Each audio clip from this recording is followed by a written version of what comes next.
Muy buenos días. Primero de todo, quería agradecer la invitación que hemos recibido de Go Global para participar en este evento y evidentemente a todo el público asistente. Físicamente vemos gente en la sala, pero también virtualmente. Como Banco Sabadell, cuando nos solicitaron participar en este evento, considerábamos que lo más oportuno es hacer una sesión dedicada a las empresas con comercio exterior, presentando conjuntamente con CESTE las perspectivas de la economía mundial y los desafíos post-COVID.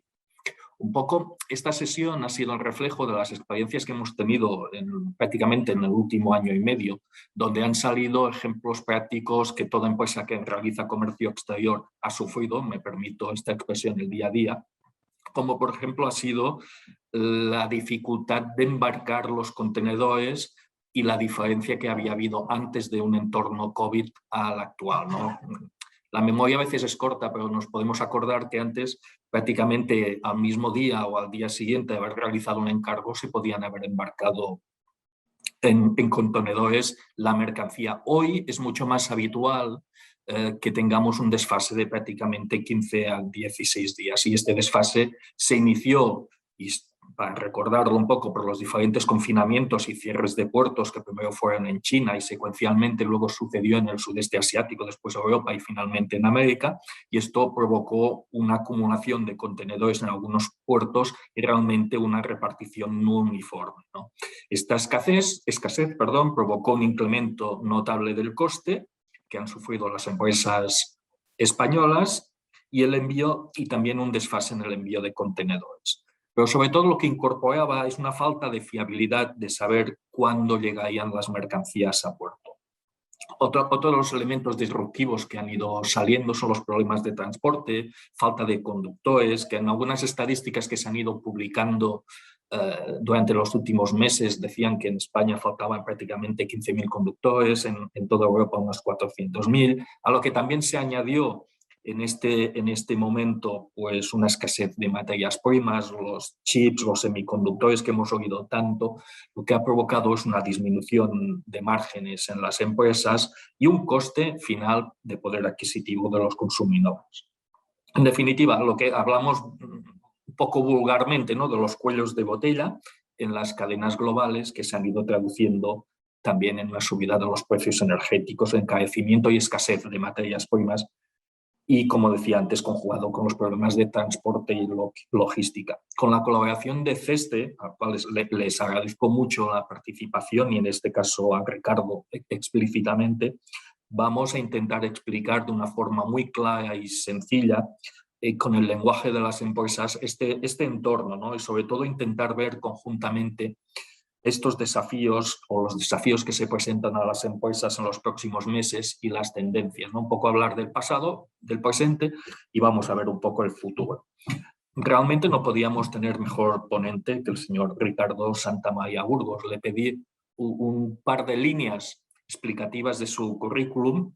que ahora voy a leer y que dan realmente el valor de la persona que tenemos hoy en esta ponencia, ¿no? Es técnico comercial y economista del Estado desde 1997. Actualmente Ricardo ocupa el puesto de director de riesgo país y gestión de la deuda en la compañía de seguros de crédito a la exportación, CESTE. Con anterioridad ha ocupado numerosos puestos y cargos en la administración, entre ellos los de director gerente de la Fundación Centro de Estudios Comerciales, CECO, director del Gabinete del Tesoro Público, consejero económico y comercial en las embajadas en Paraguay y Suiza, subdirector general de Fomento Financiero a la Internacionalización en la Secretaría de Estado de Comercio. También ha sido miembro del Consejo de Administración de distintas empresas públicas, entre ellas la propia CESTE o de la antigua Empresa Nacional de Autopistas, hoy parte del Grupo SACIR, así como profesor de Teoría Económica en la Universidad Carlos III de Madrid.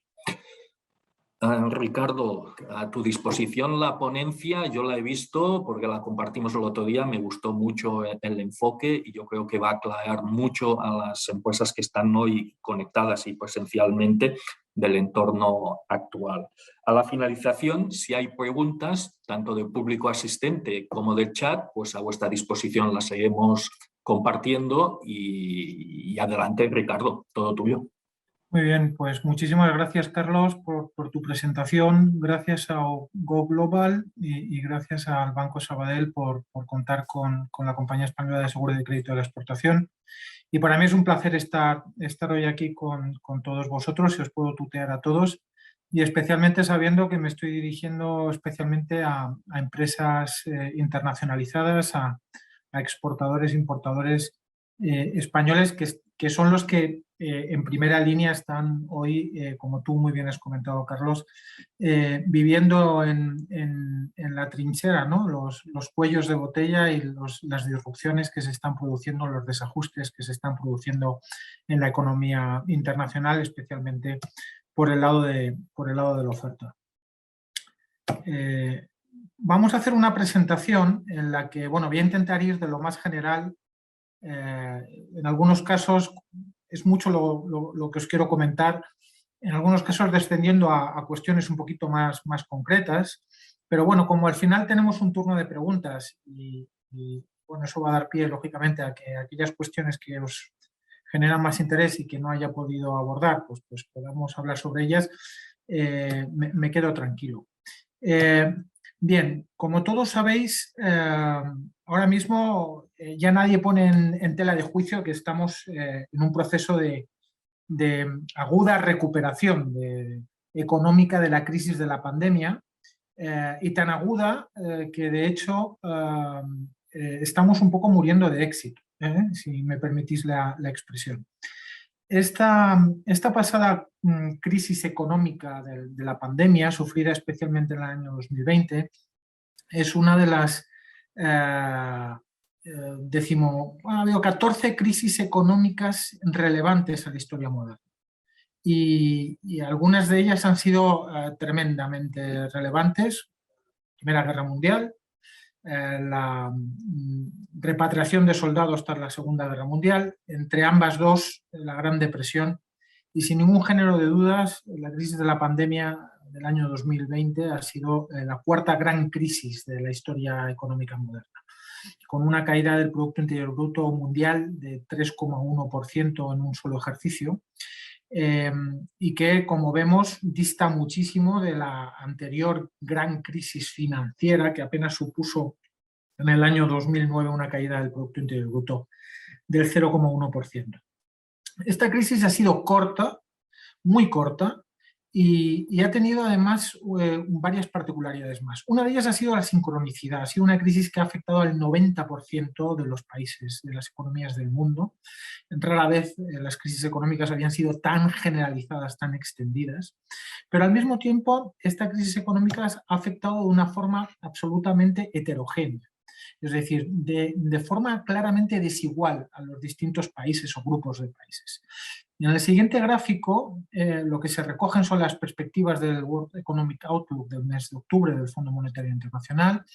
donde se registran por grupos de países en azul las caídas del Producto Interior Bruto del pasado año y las perspectivas de crecimiento para este ejercicio 2021 y el próximo ejercicio 2022. Bueno, ahí se ve clarísimamente que hay zonas geográficas como el Asia emergente, en general los países emergentes, donde la crisis provocada por la pandemia en términos medios ha sido claramente inferior, y a su vez diferencias también significativas en el proceso de recuperación o de salida de los distintos países de la pandemia. En este sentido, bueno, pues vemos cómo en el caso de China el propio ejercicio 2020 ya tuvo tasas de crecimiento positivas. En el caso de Estados Unidos, en este ejercicio ya se prevé la superación de los niveles de producción previos a la pandemia, y como en la Unión Europea se espera que se alcance esa recuperación de los niveles de producción previos, así como en Japón en el año 2022, y en España está en tela de juicio si lo hará a finales del año 2022 o principios del año 2023. Existen otras economías como el Reino Unido, donde evidentemente la recuperación se pospone un año más. ¿Y a qué se debe esta heterogeneidad fundamentalmente en la afectación de la pandemia? Bueno, pues a dos circunstancias fundamentales, o a tres, diría yo. En primer lugar, a cómo afecta el propio COVID a la economía fruto de los cierres que se producen en los distintos países para evitar, lógicamente, la extensión de la enfermedad, ¿no? Estos cierres se provocan o se producen fundamentalmente, en el caso del sudeste asiático, de forma preventiva. Son aquellos países que llamamos de modelo COVID-0, entre los que están fundamentalmente China, pero otros muchos del sudeste asiático, Japón, Corea del Sur, la propia Australia ha participado de esta iniciativa, y que lo que han sufrido, por lo tanto, son profundos cortes en las cadenas de producción, pero que, dado el éxito en el control de la enfermedad, se han producido durante periodos muy cortos del tiempo, y por lo tanto la economía rápidamente se ha podido abrir nuevamente, y esto ha permitido que la incidencia de la pandemia en la economía haya sido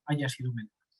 En segundo lugar está el grado de exposición de los países a dos sectores fundamentales: al sector energético y al sector turístico.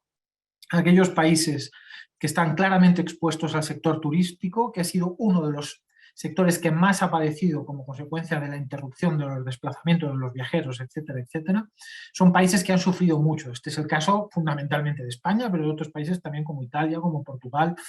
países lógicamente del Caribe, países que son tradicionales destinos turísticos y donde el turismo pesa en sus economías por encima del 8, 9, 10% del Producto Interior. Estos son países que han sufrido especialmente durante la pandemia y que están sufriendo especialmente en la recuperación, puesto que el sector turístico todavía hoy no se ha podido restablecer en la mayor parte de estos países al 100%.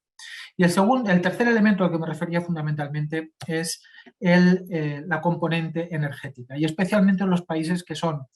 exportadores de materias primas, pero especialmente exportadores de materias primas energéticas. Aquí vemos en la evolución de los precios de las materias primas, y claramente lo que se observa es la fortísima caída de los precios del petróleo que se registraron durante el año 2020. No hay que olvidar que el West Texas llegó a cotizar en negativo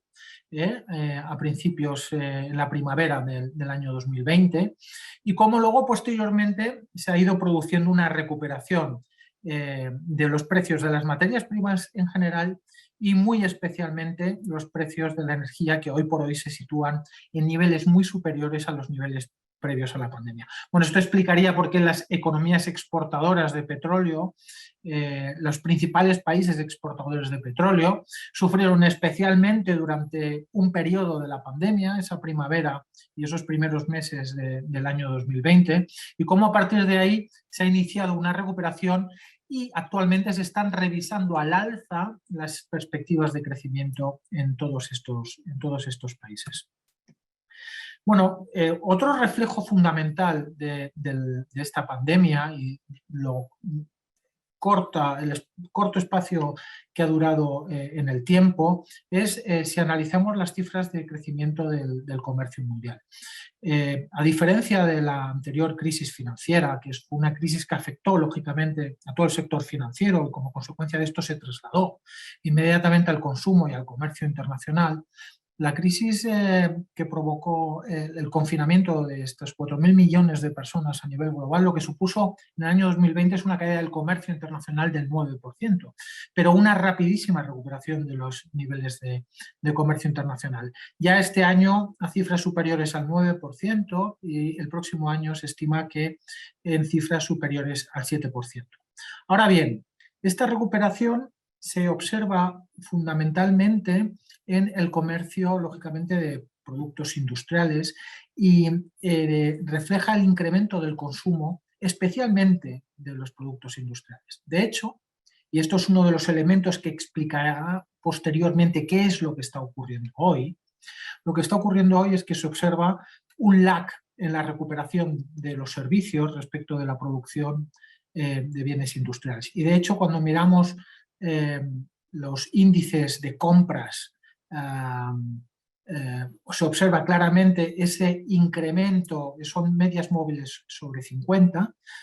claramente por encima de 50 valores positivos implican crecimiento, por debajo de 50 valores negativos implican caídas. Lo que se observa claramente en el gráfico de la derecha es que se está produciendo una severa recuperación en los pedidos de productos industriales, y sin embargo se está produciendo un lag en los servicios. ¿Y a qué se debe esto fundamentalmente? Bueno, pues esto se debe fundamentalmente al salto que ha experimentado el consumo. Y esto, a su vez, tiene su reflejo en el comportamiento de las tasas de ahorro sobre la renta disponible, que en el gráfico de la izquierda muestran qué niveles han registrado durante los últimos meses en la Unión Europea. Y ahí se observa cómo durante la pandemia lo que se produjo es un salto súbito como consecuencia del confinamiento y la imposibilidad de materializar el consumo por parte, en gran medida, de familias, pero también de empresas. Lo que se observa es un incremento súbito de las tasas de ahorro y una recuperación de los niveles previos a la pandemia, con 3 posibles escenarios, un escenario central en azul oscuro, donde los niveles de ahorro han disminuido hasta los niveles previos. Y esto lo que ha supuesto es un salto, un efecto catapulta del consumo una vez que hemos salido de la pandemia, del que se ha hablado mucho, una especie de efecto, se ha hablado también de balón sumergido, ¿no? En el que una vez que ha desaparecido la presión que estaba reteniendo el balón, este automáticamente se ha disparado hasta la línea de flotación. Y de hecho, el comercio, las cifras de comercio digital que se observan en el gráfico de la derecha, lo que muestran es ese crecimiento a tasas superiores al 15% en el año 2020, 2021 12%, más un 10% adicional que se achaca única y exclusivamente al efecto digitalización, aceleración de la digitalización que ha provocado la pandemia.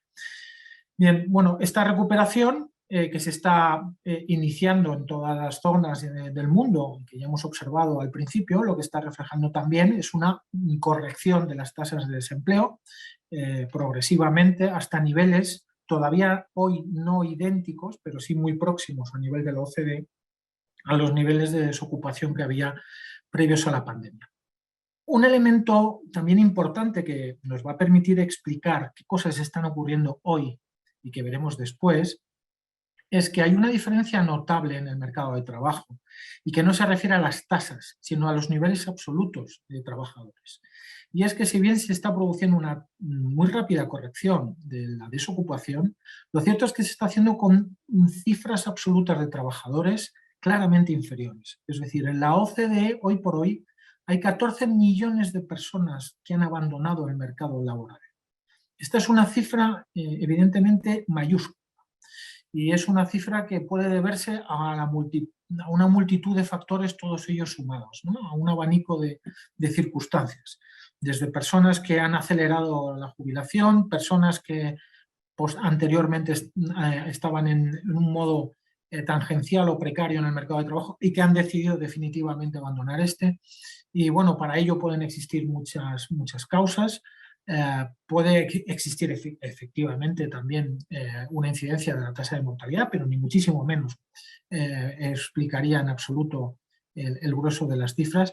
Existen, se habla de correcciones o de traslación de trabajadores de sectores menos cualificados a más cualificados, un cambio de posicionamiento, un incremento de los periodos de búsqueda por parte de los trabajadores. Es decir, hay muchas circunstancias que explican el por qué hoy existe claramente una fuerza laboral inferior a la que teníamos antes de la pandemia. Bueno, ¿y a qué se debe esta posibilidad de haber recuperado tan rápidamente los niveles de consumo, especialmente, ya hemos visto, no tanto de servicios, posteriormente veremos por qué, pero sí de bienes en los mercados? ¿Cómo ha sido posible esta no incidencia en el sector financiero, en gran parte de las empresas, del sector crediticio y fundamentalmente en la no afectación al consumo? Bueno, pues básicamente como consecuencia del acierto en las políticas monetarias y en gran medida en las políticas de compensación fiscal que han emprendido los principales gobiernos. Y aquí se observa en el gráfico de la izquierda el tamaño del balance tanto del Banco Central Europeo como de la Reserva Federal.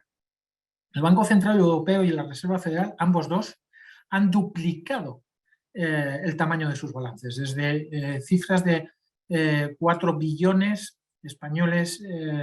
de euros a 8 billones en el caso del Banco Central Europeo y de 8 a 16 en el caso de la Reserva Federal. Me estoy dando cuenta que en el gráfico los colores están invertidos, ¿eh? El azul es el Banco Central Europeo y el naranja es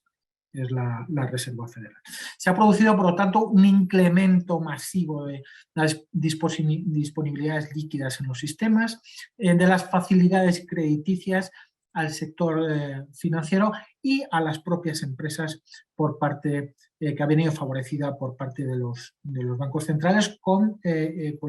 con tipos de interés históricamente bajos. Pero esto se ha venido acompañado, como decía anteriormente, de una política agresiva por parte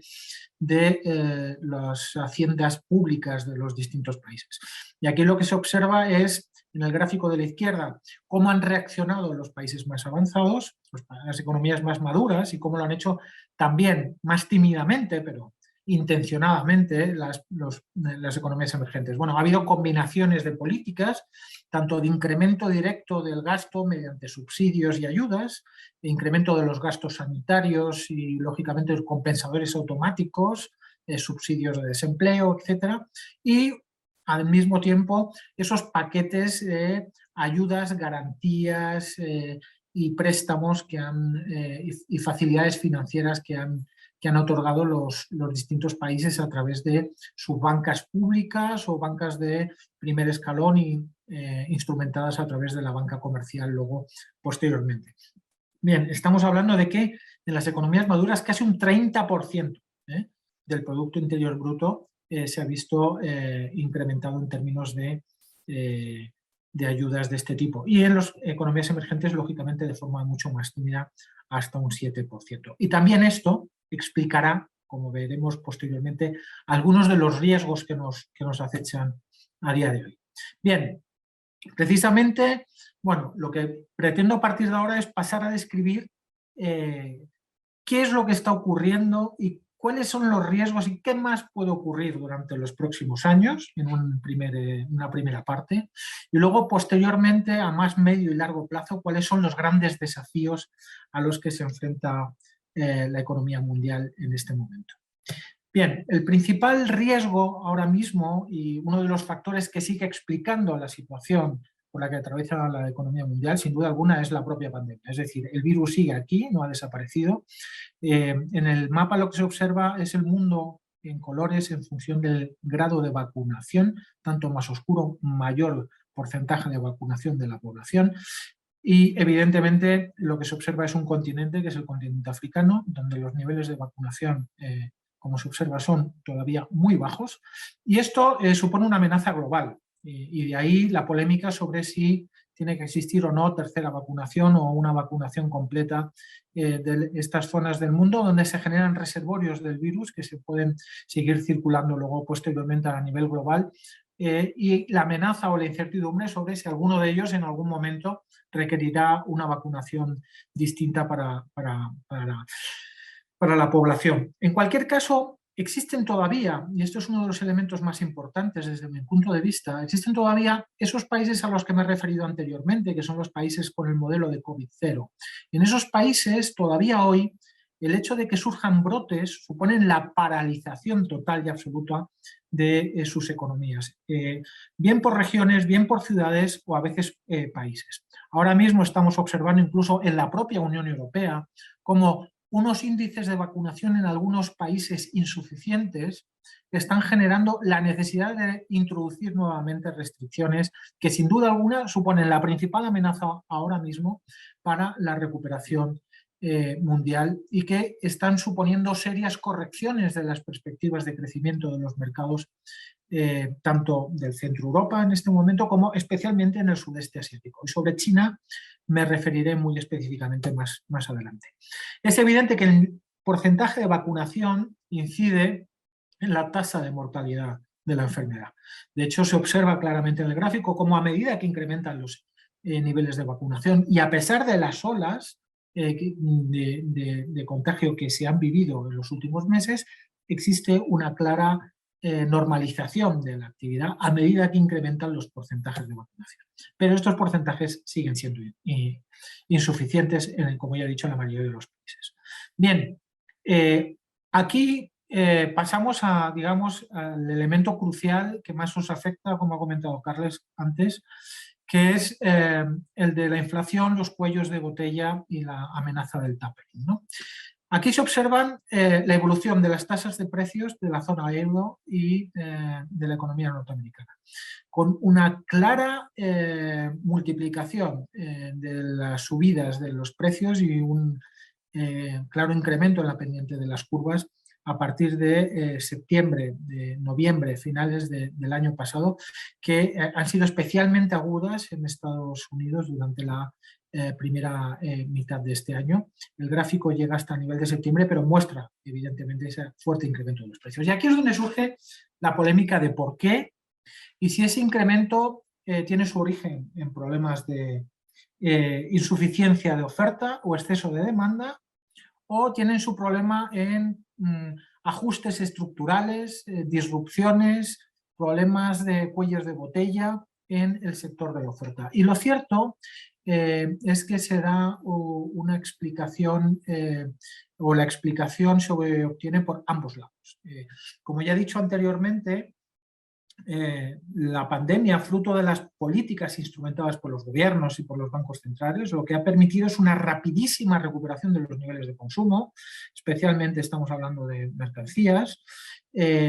lo que ha originado crecimientos en la demanda internacional de determinados productos muy superiores a los, en tasas de crecimiento muy superiores a las que existían previas a la pandemia. Por otro lado, lo que se ha producido durante el confinamiento es la paralización de muchos sectores productivos, el abandono de muchas personas de sus puestos de trabajo, el trasvase de muchos trabajadores de sectores menos cualificados que han tratado de dar el salto hacia sectores más cualificados y mejor remunerados. Lo que se ha producido además es, como motivo de los rebrotes de la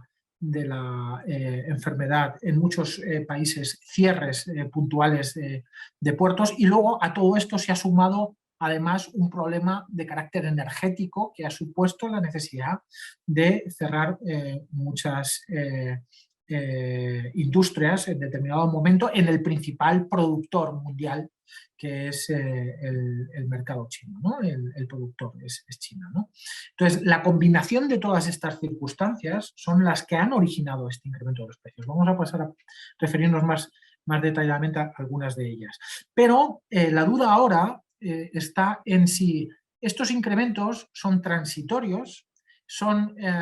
circunstancias coyunturales provocadas por estos pequeños desajustes que se van a ir solventando o se van a ir corrigiendo, sobre los que se va a poder incidir de una u otra forma, sin embargo, estos crecimientos de los precios se van a mantener en el tiempo. En cuyo caso, y esto es algo que evidentemente observan muy de cerca los bancos centrales,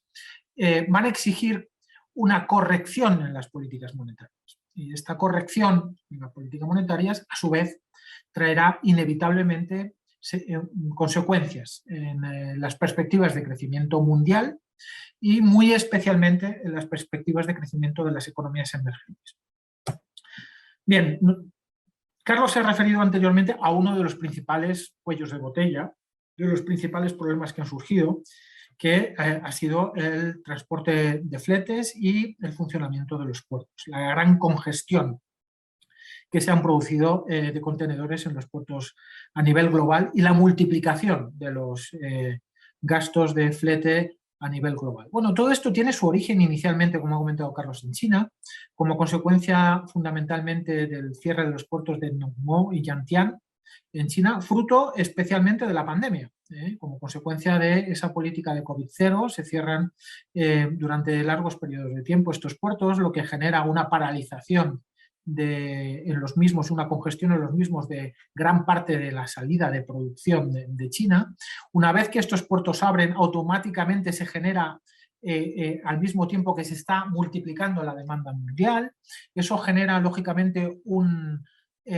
insuficiencia de flete a nivel global y poco tiempo después una congestión de los principales puertos importantes. Los puertos de Estados Unidos en primer lugar y más tarde también los puertos europeos, donde además se pone de manifiesto una insuficiencia de dotación de recursos humanos, estibadores en muchos puertos, de recursos de infraestructura, de localizaciones de almacenamiento, y bueno, esto genera un caos global. Un caos global al mismo tiempo que tenemos buques paralizados durante semanas en la entrada de los puertos, que no pueden lógicamente posicionar la mercancía, y al mismo tiempo un incremento de la demanda de transporte por el incremento mundial de la demanda de consumo al que ya me he referido anteriormente. Y esto tiene su reflejo, como ya he dicho, en el coste de los fletes, que se llegan a multiplicar por 9, por 10, pasan de niveles de 1.342 a más de 10.323 en dólares americanos. Y bueno, afortunadamente en el mes de octubre se observa una ligera disminución del coste de estos fletes. Se produce a su vez también una corrección en el caso de los fletes de materias primas. El Baltic Dry Index lo que refleja es fundamentalmente el coste de transporte de las materias primas. Y ya en el mes de octubre, afortunadamente, se empezaba a observar una corrección como consecuencia, seguramente también, de la disminución o de la corrección en el crecimiento de la demanda, por un lado, y como consecuencia, fundamentalmente, también de la superación de algunos de los problemas en los puertos anteriormente citados. Bien, por lo tanto, existe un problema de demanda, un incremento súbito y repentino muy fuerte de la demanda mundial,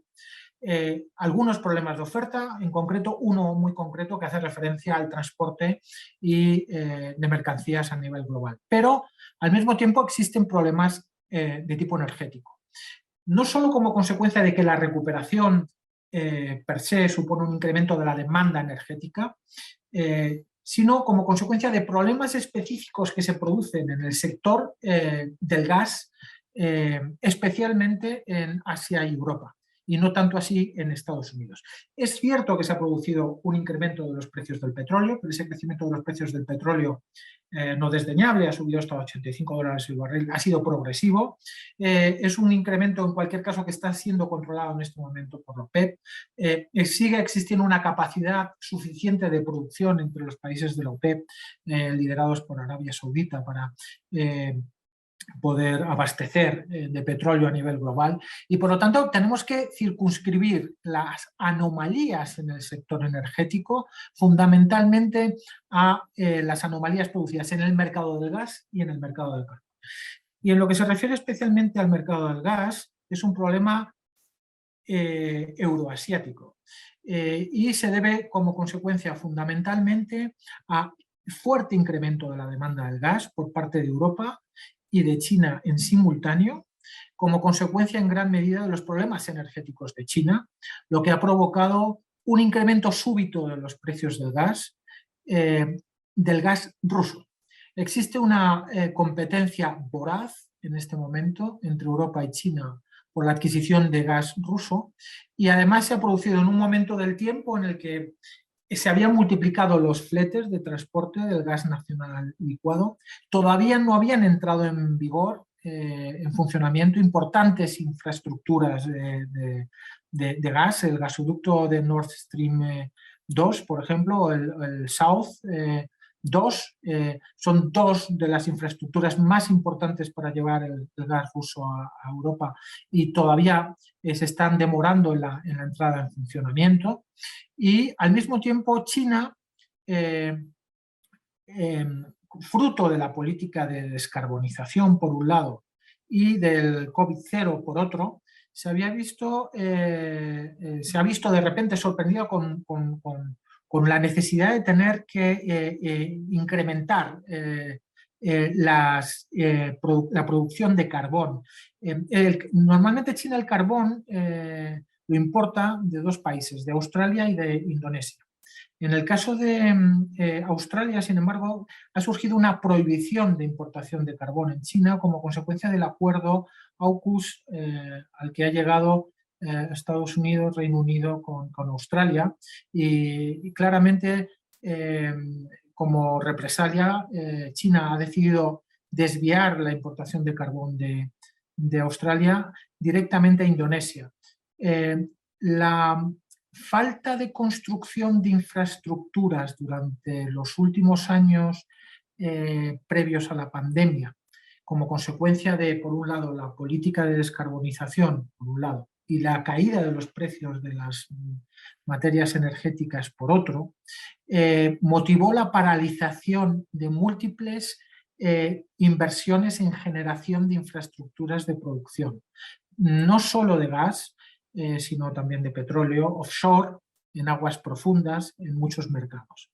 Esto en China ha ocurrido también y de repente la subida del precio del gas como consecuencia de la confluencia de las demandas suya y de la Unión Europea ha obligado a trasladar a China el sector del carbón y por lo tanto también se ha multiplicado el precio del carbón. De hecho, el gráfico de la derecha lo que muestra es ese incremento exponencial del precio del carbón en China. Y esto lo que ha dado lugar es, en muchos casos, a la necesidad de cortes de suministro eléctrico en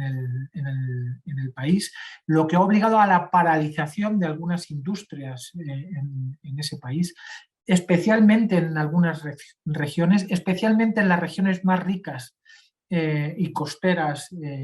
en China, y todo ello ha supuesto en última instancia una paralización de las tasas de crecimiento de la producción industrial en el país, hasta el punto de que en el tercer trimestre de este año China apenas ha registrado un incremento del 0,2% interanual, lo que supone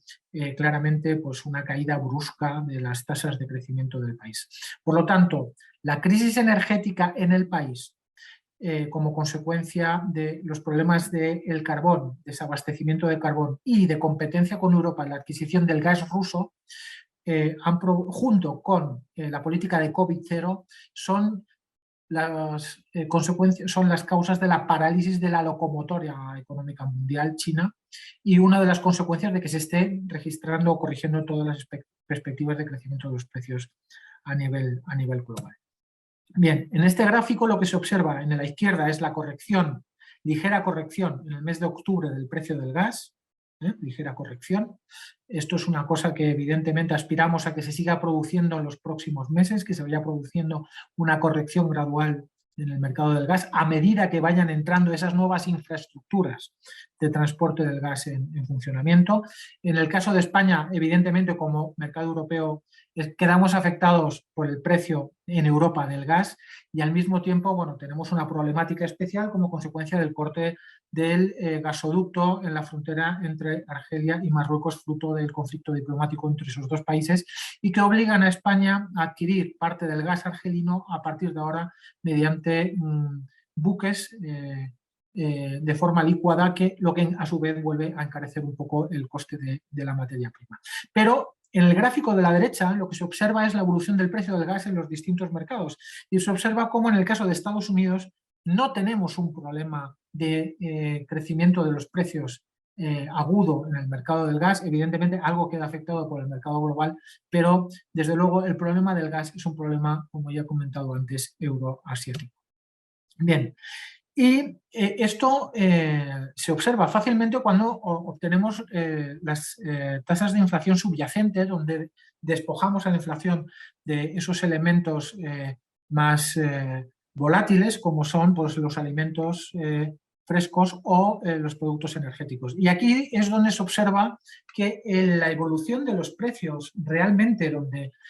supone un elemento a tener en cuenta con una perspectiva más estructural es sin duda alguna en Estados Unidos y no tanto en Europa, donde se observa pues, una mayor contención, la inflación subyacente estaría en torno al 2%, mientras que en Estados Unidos habría superado el 4,5%. Y esto tiene su reflejo evidentemente en el mercado de trabajo de Estados Unidos. Sin duda alguna da pruebas de la flexibilidad del mercado norteamericano. El fuerte crecimiento del desempleo en el año 2020 y la fuerte corrección de la tasa de desocupación en el año 2021. Pero, sin embargo, si observamos en los gráficos de la derecha, se observa que mientras que los salarios en la Unión Europea se han mantenido estables, sin embargo, en Estados Unidos han sufrido una un fuerte incremento. Y por lo tanto, sí se estaría empezando a producir en Estados Unidos una traslación del crecimiento de los precios al crecimiento de los costes, el famoso pass-through, que lo que genera son elementos inerciales que lo que hacen es que alargan los crecimientos de los precios en el tiempo. Y prueba del sobrecalentamiento o del exceso o de la laxitud de la política monetaria están las primeras burbujas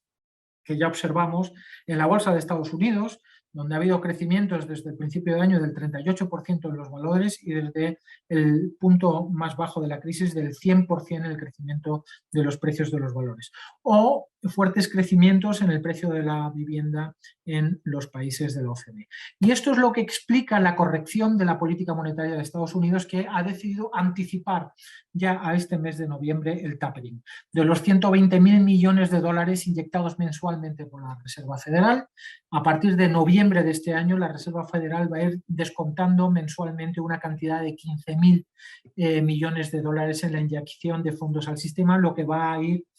suponer una desaceleración en el crecimiento de la masa monetaria en el sistema y previsiblemente va a empezar a originar crecimiento de los tipos de interés durante los próximos meses. Y esto es un problema en la medida en que se produzca en Estados Unidos y que posteriormente, con algo más de retraso, puesto que el Banco Central Europeo ya ha definido que de momento no va a alterar el signo de la política monetaria, pero sí lo va a hacer a principios del año que viene, lo que va es a incidir fundamentalmente a nivel global en las economías altamente endeudadas. Y es aquí donde nosotros sí vemos un riesgo en el medio plazo más relevante que la conjunción de estos elementos distorsionadores de la oferta a los que me he venido refiriendo hasta ahora y que se irán corrigiendo paulatinamente en el tiempo. Y es como consecuencia del sobreendeudamiento de la economía global.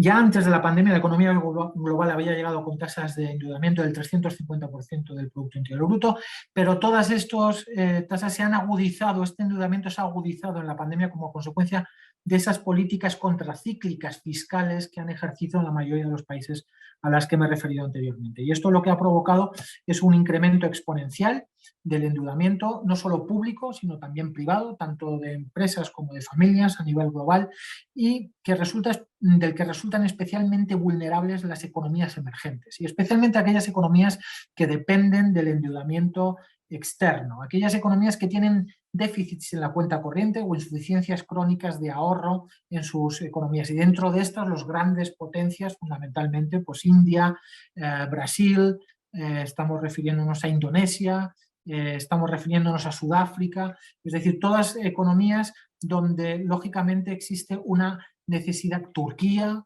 muy especialmente, donde exige una necesidad de captación del ahorro externo y que son especialmente vulnerables a las subidas de tipo de interés en las divisas internacionales, porque gran parte de su endeudamiento externo está además denominado en esas monedas, está denominado en dólares, y como consecuencia de ello, en el momento que se producen crecimientos de los tipos de interés de estas monedas, lo que se suelen producir es depreciaciones y debilitamientos de sus monedas que a su vez retroalimentan procesos internos de crecimiento de los precios.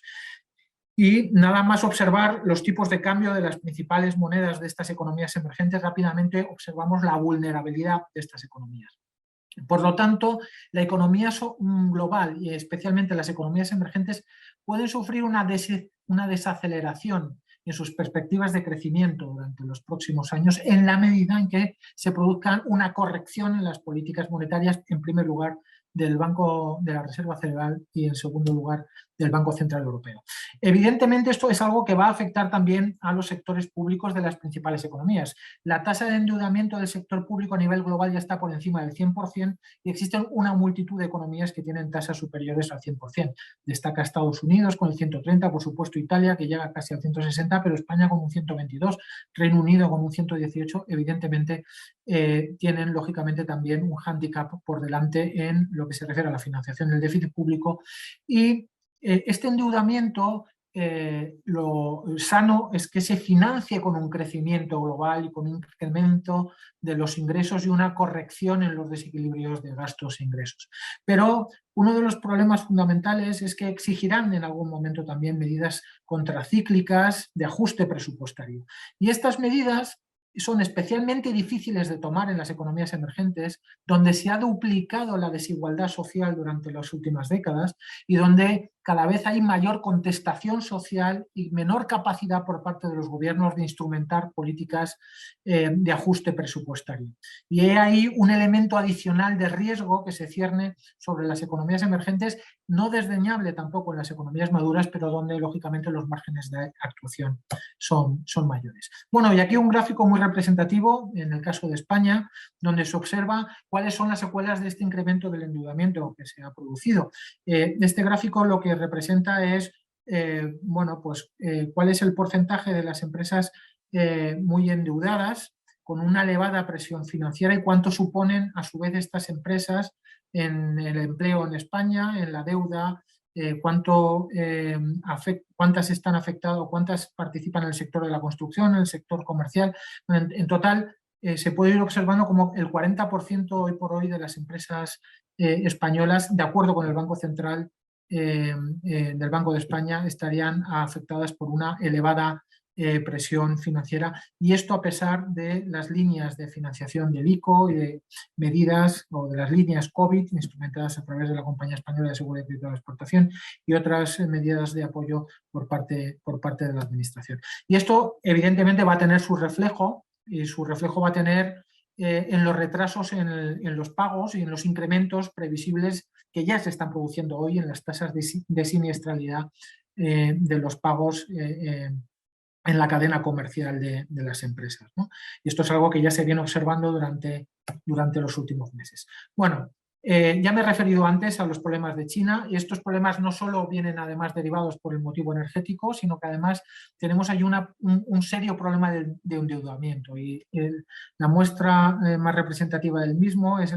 la crisis de Evergrande. Los activos de Evergrande están abajo en el gráfico de barras, superan los 356.000 millones de euros. La inmobiliaria americana mayor, Holton, apenas supone 21.000 millones de euros, se observa la diferencia, con lo cual el problema de Evergrande y el problema del sector inmobiliario en China se supone que puede lastrar el Producto Interior Bruto un 30%, si bien es verdad que existe confianza en que China tiene el sector relativamente controlado, que los problemas de Evergrande se deben fundamentalmente a la superación de las 3 líneas rojas que ha marcado el gobierno de China.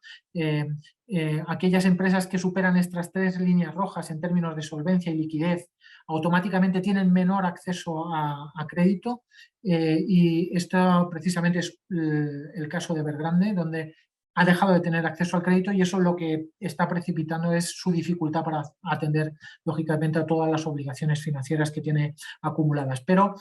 todo el mundo considera que el gobierno de China va a ir midiendo, lógicamente, las dificultades de las empresas provocadas por esa multiplicación de crédito, especialmente en el shadow banking.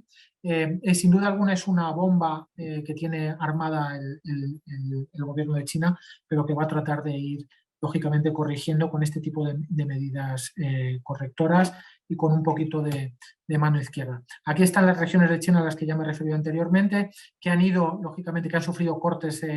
energéticos, muchos sectores, lo que ha provocado la fuertísima caída de la producción industrial que se observa en el gráfico de la derecha, en rojo las regiones más afectadas. Bien, otro elemento de crisis, sin duda,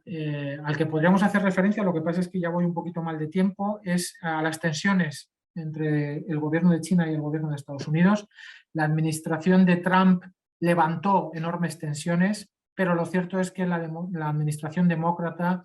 siempre ha sido siempre más proteccionista que la republicana tradicionalmente, con lo cual Biden va a cambiar sin duda alguna las formas, pero en gran medida no van a cambiar los contenidos de la política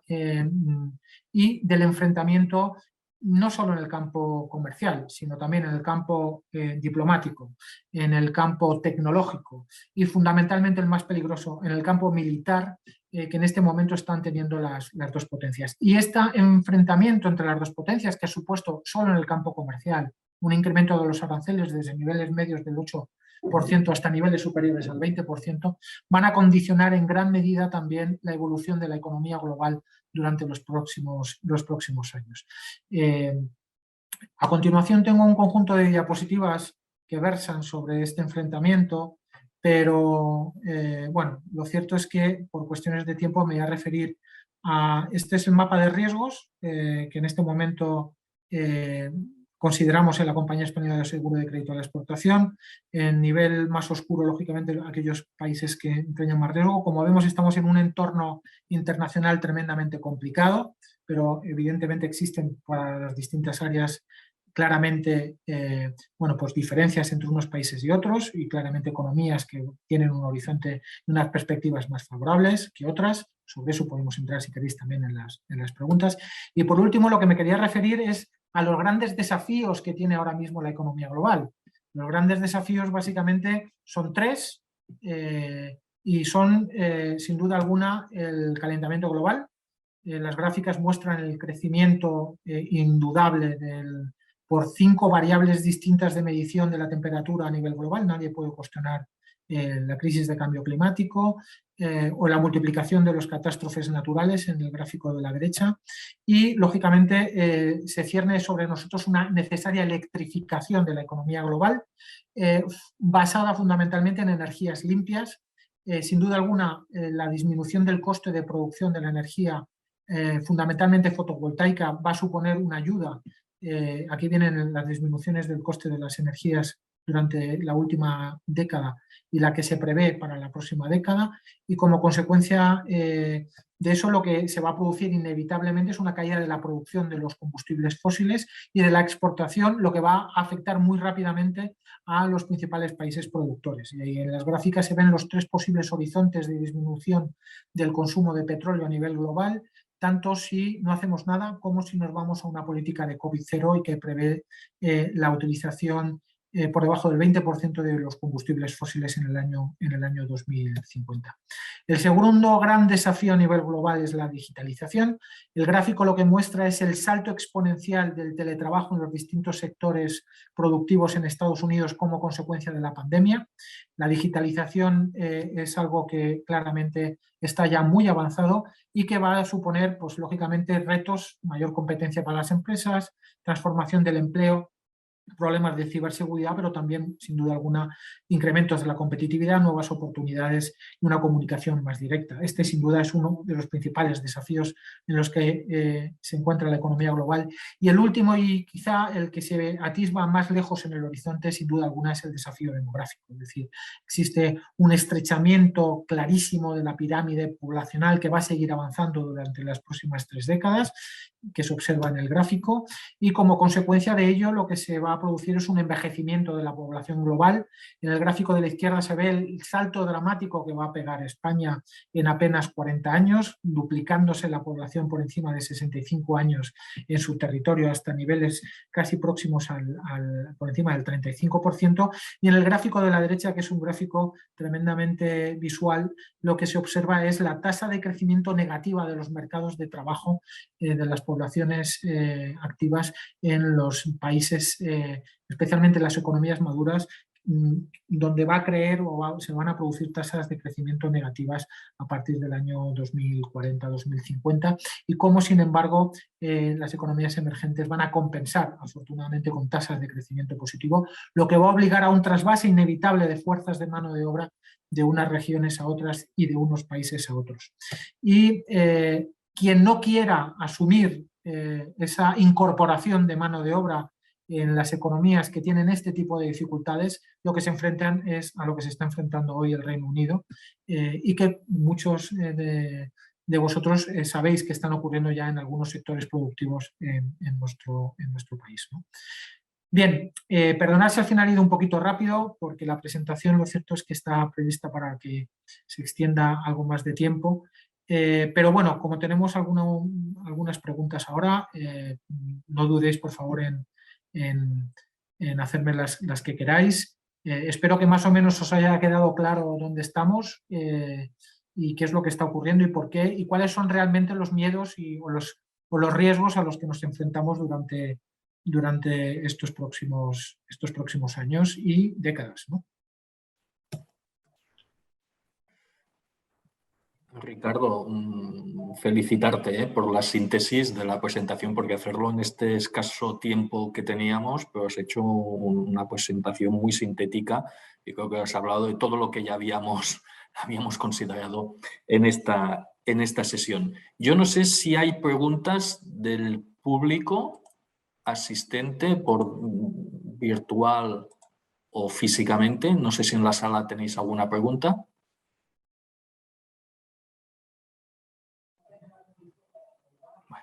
Si no, yo me había quedado con un par de preguntas, Ricardo, a ver si me puedes ayudar. El hecho de que el coronavirus, o al menos este incremento que ha habido en las últimas semanas en Centro Europa, que son países bastante relacionados con el comercio exterior de España, ¿crees que nos va a afectar en el volumen de exportación, dado que la empresa española, normalmente lo que sucede es que comercializa en las zonas geográficas más próximas, ¿no? Y evidentemente toda la parte de Alemania principalmente quizás es un signo de preocupación para los próximos meses en los pedidos. Sin duda alguna. Es decir, por eso lo he incluido como uno de los principales o el primer riesgo de todos a más corto plazo que tiene ahora mismo la economía global y especialmente España y las empresas españolas. Por un lado es la desaceleración como consecuencia de la pandemia y las nuevas medidas de prevención que se pueden o se están estableciendo ya en algunos mercados centroeuropeos, ¿no? Esto es algo que solo puede ser evitado con un incremento de las tasas de vacunación hasta niveles de inmunidad de grupo. Ahora mismo lo cierto es que con las nuevas variantes la inmunidad de grupo ha subido. Se considera que tiene que alcanzar al menos el 90% de la población. Es importante que se extienda esa vacunación a prácticamente toda la población. Es importante también esa autorización que estamos esperando en el mercado europeo de la vacunación a la población inferior a los 12 años, porque eso va a incrementar las tasas de vacunación sin duda alguna en todos los países, pero es muy importante estas nuevas campañas de vacunación que se están multiplicando en Centro Europa y que son las que en un principio están evitando que en España ahora mismo tengamos similares niveles de contagio. La vacunación no impide que cursemos la enfermedad, pero como hemos observado en el gráfico, sí que la cursemos de una forma completamente distinta. Y solo de esta forma vamos a poder normalizar la actividad económica y no tener que recurrir a restricciones que lógicamente lo que hacen es que penalizan la economía y en el caso de España que afectan sustancialmente, fundamentalmente como consecuencia de su exposición al sector turístico. Esa exposición por encima del 10% de nuestra economía y de nuestro mercado de trabajo en un 12% al turismo, es lo que ha explicado que seamos el país de la OCDE que ha tenido una mayor caída del Producto Interior Bruto el pasado año. Para nuestra desgracia, el sector turístico hoy por hoy sigue claramente condicionado por la evolución de la pandemia en nuestros principales emisores, que son Reino Unido, Alemania y Francia. Y lógicamente esto afecta a la economía, no solo a las exportaciones de nuestros productos al mercado centroeuropeo, sino también a la emisión de turistas fundamentalmente de Centro Europa a España. Un segundo tema que tú has explicado muy bien, que es el tema de los fletes, me ha salido una duda. O sea, hemos visto claramente un incremento de por 10 el coste de los fletes y una ligera rebaja o, digamos, desaceleración en los últimos 2 meses. ¿A cuánto crees que van a llegar? ¿Se van a llegar a estabilizar los fletes a precios antes del COVID o se va a quedar en un término medio?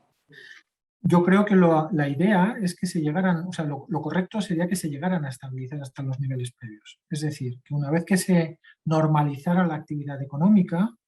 y se disminuya esa presión por el lado de la demanda, a lo que va a contribuir, por un lado, la corrección de las políticas monetarias y, por otro lado, esta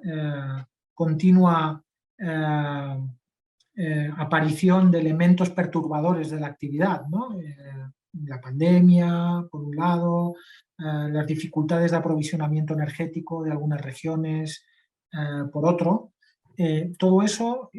sin duda alguna, lo que va a hacer es normalizar los flujos de comercio a nivel internacional. Mientras que sigan produciéndose desajustes claros entre la oferta y la demanda en los distintos puertos, va a seguir estando una gran parte de la capacidad de transporte estancada a la espera de desembarcar o embarcar en puerto. Y esto es lo que ahora mismo está incrementando, digamos, que el coste del flete, porque el número de barcos en disponibilidad para poder hacer el traslado de las mercancías de facto es muy inferior. Gran parte de ellos están ahora mismo necesitando 3 y 4 veces más de tiempo para poder realizar un transporte. Luego es igual que si hubiéramos disminuido, digamos, que la capacidad del transporte por 3 o por 4, lo que ha multiplicado lógicamente los precios. En la medida en que se normalicen todas esas particularidades en los distintos puertos, la situación se debería de normalizar.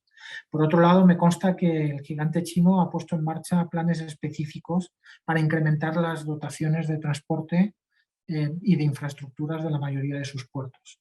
De los puertos. Lo que pasa es que eso, bueno, eso va a llevar tiempo en corregirse. Yo creo que sería más sencillo que se fueran regularizando la situación en los distintos puertos. Mientras que lo que pasa es que la situación que se ha dado ahora puede volver a repetirse dentro de 4 o 5 meses. Es decir, nada nos impide que China vuelva a cerrar otra vez puertos como consecuencia de una política de COVID-0. De hecho, ahora mismo están tomando otra vez en muchas zonas medidas tremendamente restrictivas de la actividad como consecuencia de rebrotes que están teniendo de la pandemia, que no están saliendo aireados a los medios de comunicación, pero hoy por hoy en China hay zonas donde están teniendo nuevamente cortes total y absolutos del nivel de actividad y confinamientos en la población. Entonces, esta circunstancia es la que ha generado la actual y se está volviendo y puede volverse a producir. Pero lo normal, lo que te dice la lógica, es que existiendo el mismo número de buques y teniendo que volver al mismo nivel de comercio, los precios tendrían que volver otra vez a ser los mismos que eran antes, en una situación en la que no existen tensiones. Eso es lo que dice la teoría. Por el camino vamos a ver lo que ocurre, ¿no? Porque en este mundo cada día nos está sorprendiendo algo nuevo y distinto y que no conocíamos antes, ¿no? El entorno buca se cumple perfectamente, y nunca mejor dicho. Oye, pues no veo preguntas yo en el chat. Si os parece, lo dejamos aquí porque creo que nos hemos pasado el tiempo. No lo tenía muy controlado yo, pero creo que has hecho una presentación muy buena, muy sintética con el tiempo que había y que nos ha dado una imagen muy fiel de lo que ha sucedido y las perspectivas o expectativas que pueden haber en el mercado. Te lo agradezco de nuevo, Ricardo, y